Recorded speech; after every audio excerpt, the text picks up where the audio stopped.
നേര് പറയണമല്ലോ, 8 കൊല്ലമായിട്ടുള്ളൊരു ബന്ധമാണ് ഇന്ന് അവസാനിച്ചത്. ആ ബന്ധത്തിലെ പല രഹസ്യങ്ങളും ഇങ്ങനെ പുറത്തു വന്നുകൊണ്ടിരിക്കുക. അൻവറും പാർട്ടിയും തമ്മിലുള്ള ബന്ധം അവസാനിപ്പിക്കുമ്പോൾ ഉള്ളിൽ സങ്കടമുള്ള പല ആൾക്കാരുമുണ്ട്. കാണാം നമുക്ക്. അഫ്സൽ തയ്യാറാക്കിയ വാൽക്കഷണം. അങ്ങനെ അൻവറിനെ പാർട്ടി മൊഴി ചൊല്ലി. അദ്ദേഹവുമായിട്ടുള്ള എല്ലാ ബന്ധവും CPM-ന് ഇടതുപക്ഷ ജനാധിപത്യ മുന്നണിക്ക് ഉപേക്ഷിക്കേണ്ടി വരും. ഈ കപ്പൽ ആടി ഉലയുകയില്ല സാർ. ഈ കപ്പൽ ഒന്നായിട്ട് മുങ്ങാൻ പോവല്ലേ സാർ, ഇതിനൊരു കപ്പിത്താനുണ്ട്. കപ്പലേ മുങ്ങിപ്പോവും. സാധാരണക്കാരായ പാർട്ടി പ്രവർത്തകരെ രക്ഷിക്കാനാണെന്ന് പറഞ്ഞാണ് അൻവർ യുദ്ധത്തിനിറങ്ങിയത്. എന്നാൽ അൻവർ പാർട്ടി മെമ്പർ അല്ലാത്തതുകൊണ്ട് തന്നെ പാർട്ടിയെക്കുറിച്ച് വലിയ ധാരണയില്ലെന്നാണ് ഗോവിന്ദൻ മാഷ് ഇന്ന് പറഞ്ഞത്. പാർട്ടിയുടെ പ്രവർത്തനത്തെക്കുറിച്ചോ അതിന്റെ സംഘടനാപരമായ രീതിയെക്കുറിച്ചോ പാർട്ടി നയങ്ങളെക്കുറിച്ചോ വ്യക്തമായ ധാരണ അദ്ദേഹത്തിന് ഉണ്ടായിരുന്നില്ല. അപ്പോ വയറു നിറയെ കിട്ടിയപ്പോ എല്ലാവർക്കും മനസ്സിലായല്ലോ അല്ലേ? അതായത് അൻവറിന് ഈ പാർട്ടിയെക്കുറിച്ച് ഒരു ചുക്കുമറിയില്ല എന്നാണ് അതിന്റെ പച്ച മലയാളം. പാവപ്പെട്ട മനുഷ്യരുടെ നീതി നിഷേധം. അൻവർക്ക, ഒരു മിനിറ്റ്. നിങ്ങൾ പറഞ്ഞ കുറച്ച് സഖാക്കള് നിലമ്പൂർ അങ്ങാടിയിൽ നിന്ന് എന്തൊക്കെയോ വിളിച്ചു പറയുന്നുണ്ട്.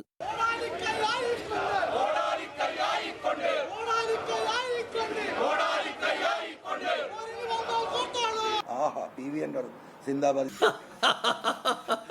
PV അൻവർ സിന്ദാബാദ്. അപ്പോ വയറു നിറയെ കിട്ടിയപ്പോ എല്ലാവർക്കും മനസ്സിലായല്ലോ അല്ലേ?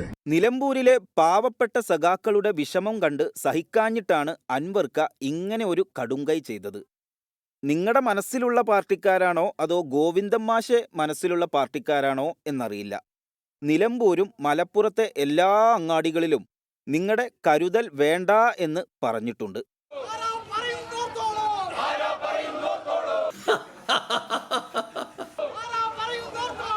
ആഹാ, PV അൻവർ സിന്ദാബാദ്. പാർട്ടി മൊഴി ചൊല്ലിയതോടെ സൈബർ ഇടത്തിലും കവലകളിലും അൻവറിന്റെ തോളിന്ന് സഖാക്കൾ കൈയെടുത്തു തുടങ്ങി എന്നാണ് നാട്ടുവർത്തമാനം.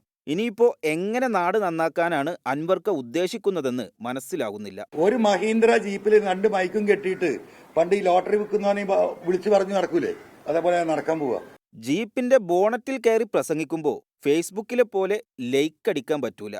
മുൻപിൽ കൈയടിക്കാൻ ആള് വേണം. ആള് വരൂ അൻവർക്ക. ഈ ജനത്തിന് ഇതിൽ താല്പര്യമില്ലെങ്കിൽ ഇപ്പോഴും ഈ പറയുന്ന മന്തിയും ഈ ചിക്കൻ മന്തിയും കുഴിമന്തിയും ഒക്കെ കഴിച്ച് ഇങ്ങനെ മലർന്ന് കിടക്കല്ലേ ചെറുപ്പക്കാര്. മറ്റേ സോഡ ഉണ്ട്, എന്ത് സോഡ, ഇത് ഇഞ്ചി സോഡ എന്നൊക്കെ.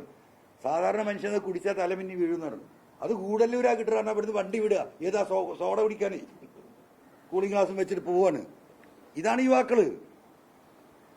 ആ യുവാക്കളോടെ സംസാരിക്കാനുള്ളത്. അപ്പൊ ഞാൻ സംസാരിച്ച് നോക്കും, ഇവരെ ഉണർത്താൻ പറ്റുമോ നോക്കും.